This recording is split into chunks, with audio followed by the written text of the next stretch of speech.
Alright, welcome to another Dolphin Computer Service video. This is the part 2 of the small form factor PC. This is the interior side of it. And like I was saying before, these are basically just regular computers shoved into a teeny little case to make it smaller footprint so you can either put more of them or just have something take up less space. So as you see here, this is your power supply. Everything in these things tend to be modular. So in here is where your 3.5-inch drive would go for your standard 3.5-inch hard drive.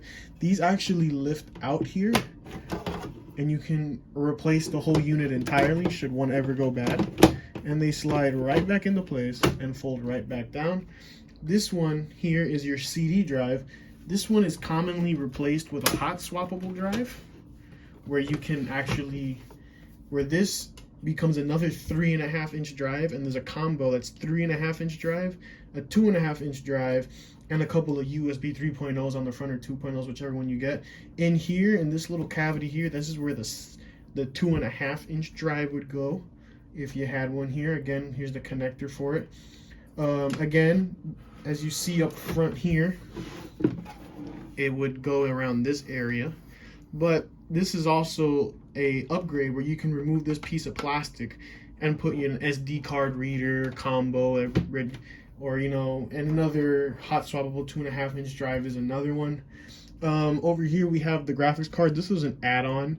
This is basically, it's not really much of a graphics card. It's more of a what we call display adapter. It gives a digital display out to a computer that never had it originally.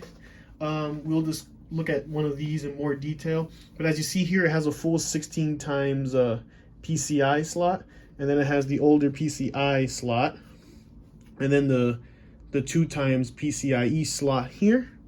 So this thing does have a bunch of expandability. These use half height cards, so you can't just get a regular full-size graphics card or full-size peripheral. You have to get one that's called half height. Here is the chipset heatsink. This one here, this is the shroud for the fan, and this is the heatsink right here. As you see here, these tend to be really beefy. You have 2 copper heat pipes that go into this big aluminum radiator fin, and the only fan here is this one here.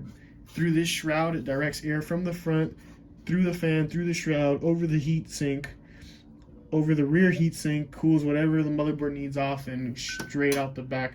Like I said, these computers are really meant to be on all day, every day, 24/7, 365 days a year. So these things run really cool. I've actually explained to a customer once where I took this shroud off. Even with the shroud off and the fan running, I was able to put my finger directly on it and still not get burned. That's how efficient the cooling is from the heatsink to the CPU is. And like I said, the only really downside to these computers is the small form factor limits what you can put in it in terms of graphics cards and peripheral wise. But like I said, these are basically normal computers just shoved into something teeny. As you see down here, the 4, and lift this up here again, move it out the way, the 4 RAM slots. This is an older machine.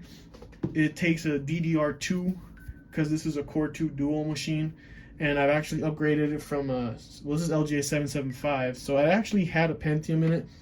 I actually put a Core 2 quad Q6600 on it, and Q8600 on it, correction. And like I said, I used it to learn how to code Linux and all that. As you see, there's more connections back here to connect more. USB 2.0 is this one. I believe this is another peripheral, and then you have your breakout connector here for tinkering and stuff.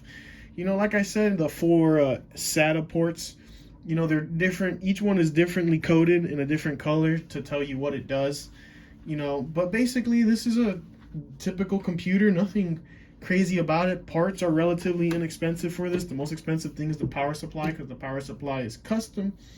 But like I said, these are the perfect computers to run your cash register, to surf the internet, to watch your Netflix, if you're into that kind of thing, Netflix, YouTube, or just to learn how to code like I did on Linux. So The next thing we'll be discussing on this computer is the video display adapter, or the graphics card. And have yourselves a good day. Thank you for watching this video.